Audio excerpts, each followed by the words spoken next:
Bonjour, aujourd'hui je vous présente une nouvelle vidéo et aujourd'hui je vais vous parler des rois maudits Louis X, Philippe V et Charles IV avec Philippe VI de Valois et la guerre de Cent Ans. Louis X le Hutin est né à Paris en 1289. Fils aîné de Philippe le Bel et de Jeanne de Navarre, d'abord roi de Navarre, comte de Champagne et de Brie, il est sacré alors roi de France à Reims en 1315. Son règne est marqué par une situation économique difficile qui favorise une forte réaction féodale. Dès 1314, en effet, à la mort de Philippe IV, des ligues s'étaient constituées en Champagne, en Picardie, en Bourgogne, Forez pour prôner le retour aux anciennes coutumes plus favorables aux seigneurs, et pour s'opposer donc au désastre et au désordre monétaire et à la fiscalité imposée par le roi défunt en vue de renforcer les institutions royales. La petite noblesse ruinée supporte alors mal que les officiers royaux empiètent sur ses droits, amenuisant ses pouvoirs et ses ressources. Les Gronds, menés par Charles de Valois, oncle de Louis X et frère de Philippe le Bel, hostiles au mode de gouvernement instauré par ce dernier, veulent à nouveau s'imposer dans les affaires du pays. Par ailleurs, une grave famine sévit en 1315 et 1317 dans le nord du royaume, entraînant dans la mort des milliers de sujets, accélérant alors la hausse des prix et engendrant un mécontentement général. La fin du règne de Louis X s'achève par un grave problème de succession. En effet, le roi avait eu de son premier mariage une fille, Jeanne, mais aucun héritier mâle. De son second mariage devait naître Jean Ier, dit posthume, qui ne vivra que quelques jours, et le problème de la succession se pose donc. Louis X meurt au château de Vincennes en 1316. Philippe V le Long est né à Paris en 1293. Deuxième fils de Philippe IV le Bel et de Jeanne de Navarre, il succède à son frère aîné Louis X.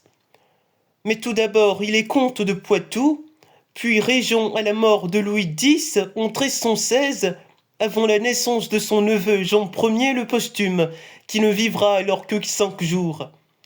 Il monte sur le trône à la mort de celui-ci en 1316 et sera donc sacré à Reims en 1317. Il fut le premier bénéficiaire de la règle de masculinité pour la succession au trône. L'Assemblée des Grands, ayant mis en avant le principe qu'aucune femme ne pouvait accéder au trône de France, en vertu de la loi salique, sa nièce Jeanne sera écartée de la succession. En fait, Jeanne, demi-sœur de Jean Ier, fille de Louis X et de Marguerite de Bourgogne, pourtant plus âgée que lui, passait pour adultérine.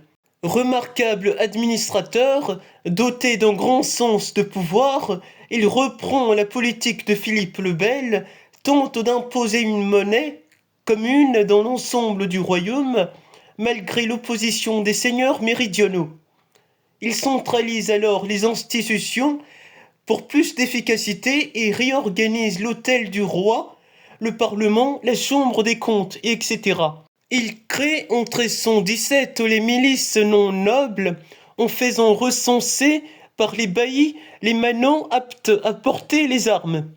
Le royaume connaît une crise économique qui se résorbe difficilement, engendrant la misère, la famine, les révoltes, les répressions violentes à l'encontre des Juifs et des Lombards, toujours désignés comme boucs émissaires en pareilles circonstances et dont les biens confisqués enrichissent alors le trésor.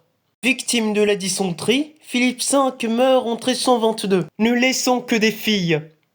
C'est son frère Charles IV, dit le Bel, qui automatiquement montra sur le trône. Le principe de la masculinité était déjà admis et il sera définitivement entériné en 1328, à la mort sans descendance mâle de Charles, la couronne passant alors à Philippe VI de Valois, son cousin germain. La femme de Philippe V, dit le Long, a été Jeanne de Bourgogne. Charles IV le Bel est né à Clermont en 1294. Troisième fils de Philippe IV le Bel et de Jeanne de Navarre, comte de la Marche, il succède alors à son frère Philippe V le Long, mort sans héritier mâle en vertu de la décision de Tresson XVII, qui avait alors adopté le principe d'exclure les femmes de la royauté. Il est sacré donc à Reims en 1322.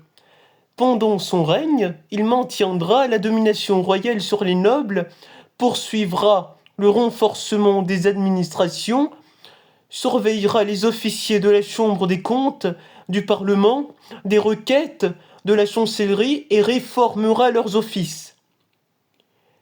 Comme ses prédécesseurs, il devra faire face à d'incessants problèmes financiers et recours à des expédients de toutes sortes.